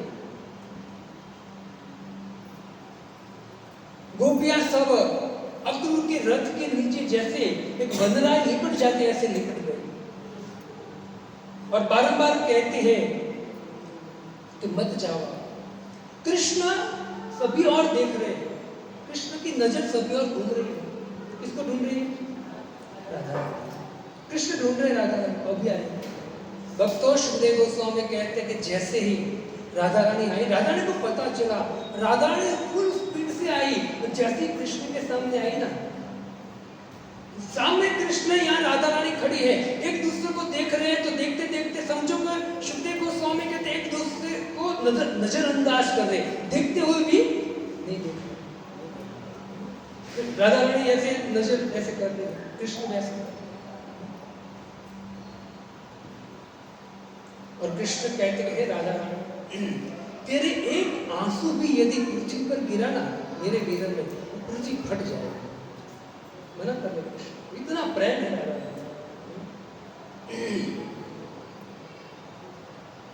गोपियां सब कृष्ण की लीला को याद कर रहे, रो रही है। अक्रूर को मतलब रथ के आगे चली गई है, नहीं जाने दे रही। सुखदेव गोस्वामी कहते हैं एक सखी दूसरी सखी को कहती है, सखी देख तू, कृष्ण रथ पर चढ़ गए हैं, कृष्ण रथ पर चढ़ गए हैं और ये मूर्ख ग्वाले भी अपनी बैलगाड़ी लेके तैयार हो गए हैं। क्योंकि उनको भी जाना था साथ में। मूर्ख वाले बैलगाड़ी लेकर जाने के लिए साथ में तैयार हो गए हैं और कहते हैं कि बड़े बड़े बूढ़े जो है ना वो भी नहीं समझा रहे, वो भी कृष्ण को समझा रोक नहीं रहे हैं। हे सखी, निश्चित आज विधाता जो है ना हमसे विपरीत कार्य कर रहा है। वो भी कहते हैं आज निश्चित हमसे विपरीत कार्य कर रहे हैं, हमारे कर्म हमसे विपरीत हो रहे हैं, निश्चित हमको एक वियोग सताएगा। देखो भक्तों, एक क्रंदन कर रही थी गोपियां, वो क्रंदन करते करते ये जो अक्रूर जी थे ना, वो अक्रूर जी ने रथ चलाया। अक्रूर जी ने समय हुआ तो अपने रथ चलाया। सुखदेव गोस्वामी कहते हैं जैसे अक्रूर ने रथ चलाया, अक्रूर को वास्तव में गोपी जो थी नीचे उतरकर गोपियों को सांत्वना देनी चाहिए, लेकिन अक्रूर ने नहीं दिया। अक्रूर ने क्या कर दिया? रथ चला दिया। अब अक्रूर ने जब रथ चलाया ना, उसका परिणाम क्या है? उसका परिणाम आया कि गोपियों का अपराध लगा। और अक्रूर जब जाएंगे ना मथुरा द्वारका जाएंगे तो अक्रूर को अनेक सालों तक कृष्ण से दूर रहना पड़ेगा, अपराध लग गया।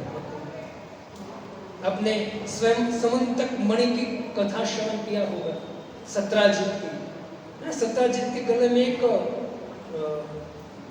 हीरा था, वो हीरा पहन कर चलता था, इतना चमकता था, समुद्र के सामने से कोई सूर्य आ गया दूसरा। तो एक दिन की बात है, सुधन्वा सभा में भगवान बैठे हैं और सत्राजित आया तो सबने कहा कि सूर्य आए, सूर्य आए। भगवान ने कहा नहीं, कौन आया है? सत्राजित आया। सत्राजित को भगवान ने कहा है सत्राजित जी, आप ये जो मणि है ना, ये सूर्य ने दिया था मणि सत्राजित को, और जहां भी वो रखते थे वहां 80 किलो सोना हो जाता था।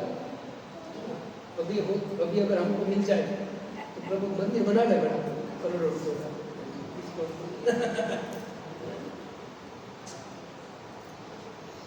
भगवान ने बहुत समझाया, लेकिन देखो भगवान भगवत गीता में भी समझाते हैं, इनकी जैसी हालत होगी नहीं मानेंगे। इति अहंकारात न शोष्यति विनश्यति। भगवान कहते हैं अहंकार में मेरी बात नहीं मानेगा, विनाश हो जाएगा। शॉर्ट में कथा में कहूंगा, सत्राजित ने नहीं बात मानी, सत्राजित ने बात नहीं मानी। एक दिन की बात है, सुबह सुबह सत्राजित जगा, देखा मणि नहीं था। कृष्ण तुरंत मणि नहीं था। सत्राजित सोचा कृष्ण मणि मांग रहा था, उसने चोरी किया होगा। पता चला सभी जगह कृष्ण ने चोरी किया। तो बात चलते चलते बलराम जी के कान में पड़ी बात, और बलराम जी भी कृष्ण के सामने देख रहे हैं उसी नजर से, मणि अभी भी चोरी कर रहा है। तो कृष्ण ने बोला कि दाऊ जी आप भी मुझ पर शक कर रहे हो, मैंने नहीं चोरी किया। ठीक है, मतलब बलराम जी शक कर रहे हैं, इसलिए हो सकता है उस पर जो इल्जाम लगा हो सकता है कि छोटा था तब चोरी करने की आदत थी। छोटा था तब चोरी करने की आदत थी, अभी बड़ा हो गया है और अभी तो शादी भी हो गई है, तो पैसे की जरूरत पड़ती है, तो हो सकता है। तो कृष्ण कहते हैं बलराम दाऊ जी आप भी परेशान कर रहे हो, अब मुझे साबित करना पड़ेगा। तो कहते हैं कि भगवान श्री कृष्ण सत्राजित को ढूंढते,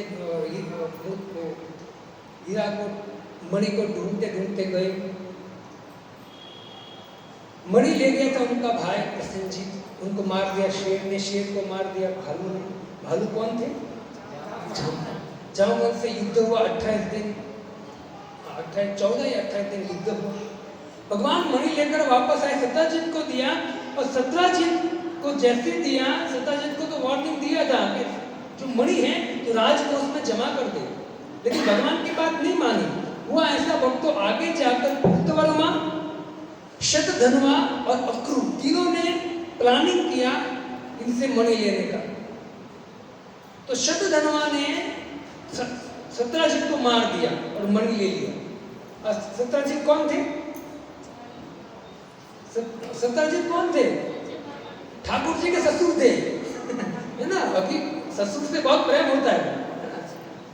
तो सुनिए ध्यान से, जब ये सत्राजित को मार दिया ना सुधन्वा ने, और ये तीनों फरार हो गए थे, 9 तो 11 हो गए, तब ये बात पहुंची भगवान कृष्ण के कान में। भगवान श्री कृष्ण हस्तिनापुर थे, और हस्तिनापुर में घटना बनी थी।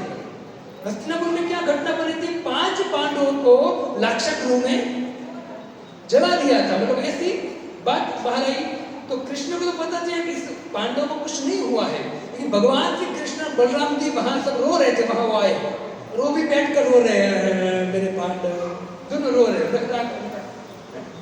नाटक कर। अब दोनों बैठे हैं वहां और अचानक वहां खबर आई कि प्रभु आपके ससुर को भी किसी ने हरि बोल कर दिया है और आपकी पत्नी सत्यभामा रो रही है, आपको बुला रही है, आप जाइए, है ना, क्योंकि ससुर के बाद जाना जरूरी है। तो भगवान ने कहा कि पितामह भीष्म मुझे वहां जाना पड़ेगा, ये और आ गया है। तो भगवान श्री कृष्ण वहां से निकले। सत्यभामा ने कहा कि प्रभु आप कुछ भी करो, जिसने मेरे बाप पिताजी को मारा है उसको दंड दो। भगवान श्री कृष्ण ने देखा, पता चल गया कौन है, शतधन्वा।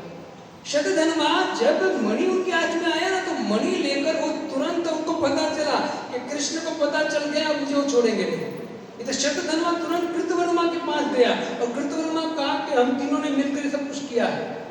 तो शतधन्वा ने कहा कि हमने तीनों ने क्या किया, हम तो मणि जो लेने की इच्छा कर रहे थे, तूने तो मार दिया उनको, अब तू ही बोल हम क्या करें, यहाँ से निकल तू मुझे भी मरवाएगा। ऐसा होता है कभी कभी, तो हम कहते हैं मैं हूँ प्रभु, टेंशन मत लो, मैं हूँ। तो हम सब तैयारी कर देते हैं कि प्रभु जी 9 तो 11 हो जाते हैं, जन्माष्टमी में भी हम परेशान हो जाते हैं तो कौन देगा हमें? इसे बहुत ऐसे लोग होते हैं, मैं हूँ प्रभु, मैं हूँ, मैं हूँ। तो ऐसा विश्वास करना चाहिए। शतधन्वा को वही कहा था, मैं टेंशन क्यों लेता है। शतधन्वा जब कृतवर्मा ने मना किया तो जा यहाँ से, कृतवर्मा को छोड़कर शतधन्वा निकलकर अक्रूर के पास पहुंचे। अक्रूर के पास पहुंचे, अक्रूर ने भी यही बात कहा तो जा यहाँ से। तो शतधन्वा ने क्या किया, अक्रूर के पास मणि फेंक कर वो भाग गया, मणि फेंक कर, लेकिन भागा, लेकिन उनके पीछे कौन था, भगवान कृष्ण। कृष्ण ने सुदर्शन चक्र से शतधन्वा को मार दिया। जैसे शतधन्वा को मार दिया भगवान ने, फिर बलराम जी को पता चला कि मणि तो उनके पास है नहीं। तो भगवान बलराम जी कृष्ण के पास आकर कहते कि है कन्हैया, एक गलत मर्डर हो गया, एक गलत कर दिया हमने, मणि तो उनके पास है नहीं। फिर कहा जाता है कि मणि ढूंढते ढूंढते, बहुत बड़ी लंबी कथा कभी करेंगे, तो पता चला कि मणि किसके पास है, अक्रूर के पास है। लेकिन अक्रूर भगवान कृष्ण के डर के मारे कितने साल, कहते 12 साल तक अलग रहे भगवान। और 12 साल के बाद भगवान को पता चला कि अक्रूर के पास मणि है। और मणि का क्या कर रहे थे, हम होते तो हर रात में 80 किलो सोना उगल रहा था, हम क्या करते, भोग करते बैठे बैठे। उसने क्या किया बताए, काशी में रहे 12 साल और 12 साल तक जितना धन प्रकट होता है धन से वो क्या कर रहे थे, ब्राह्मण और वैष्णव की सेवा कर रहे 12 साल तक। भगवान श्री कृष्ण ने संदेश भेजा कि अक्रूर को भेजे। क्यों? क्योंकि अक्रूर को कैसे पकड़ा पता है आपको? अक्रूर को पकड़ा भगवान ने ऐसे कि पता चला कि अक्रूर इसमें है, तो बोले एक काम करो, जहां भी अक्रूर होगे ना वहां ज्यादा बारिश होगी, मतलब टाइम से बारिश होती होगी, वहां के लोग बहुत सुखी होंगे, वहां अक्रूर होंगे। तो कौन सी जगह थी, काशी थी। काशी संदेश भेजा, अक्रूर को बुलाया। अक्रूर को बुलाया, पहले तो भगवान श्री कृष्ण ने अक्रूर का स्वागत किया, अक्रूर की पूजा किया और कहा कि काका चिंता मत कीजिए, ये जो मणि है ना वो मणि आप खाली इस सभा में दिखा दीजिए और कह दीजिए कि भाई कृष्ण ने चोरी नहीं किया था, दिखा दीजिए खाली, और दिखाने के बाद ये मणि आपके पास ही रखिए कृष्ण। तो कहने का तात्पर्य है कि ये 12 साल तक अक्रूर जी कहाँ रहे थे, भगवान श्री कृष्ण से अलग। ये अपराध लगा था।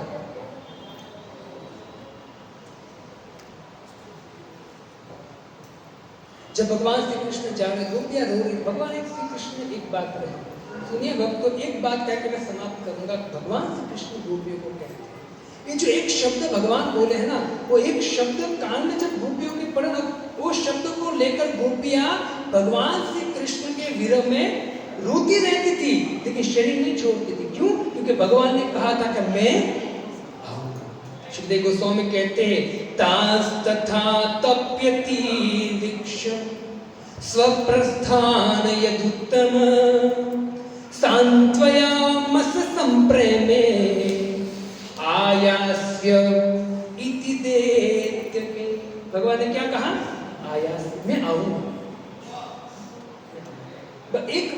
गोपियां ने जीवन दिया, वरना तो कब की गोपियां मर चुकी होगी विरह में भगवान के।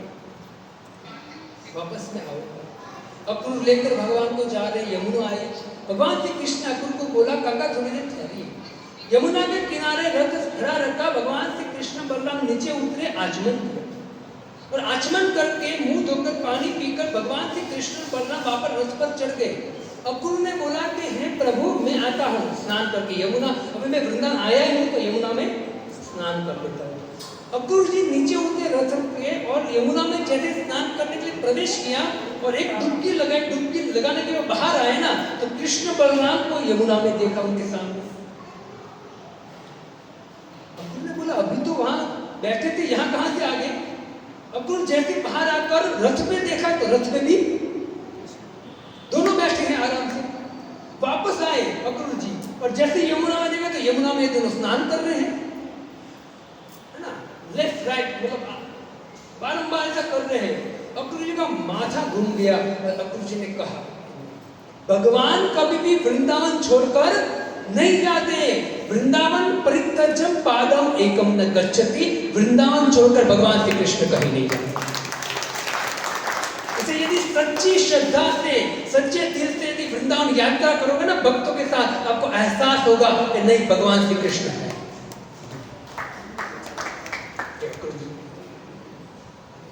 अक्रूर जी वहां आप भागवतम खुद पढ़ लेना, अक्रूर जी 38 या 39 अध्याय में बहुत सुंदर भगवान की वही यमुना में खड़े खड़े स्तुति करते हैं भगवान की। बहुत सुंदर स्तुति करने के बाद फिर अक्रूर जी रथ लेकर मथुरा पहुंचे और जैसे मथुरा पहुंचे तो अक्रूर जी ने कहा कि प्रभु आप चलिए मेरे घर, लेकिन भगवान ने मना किया।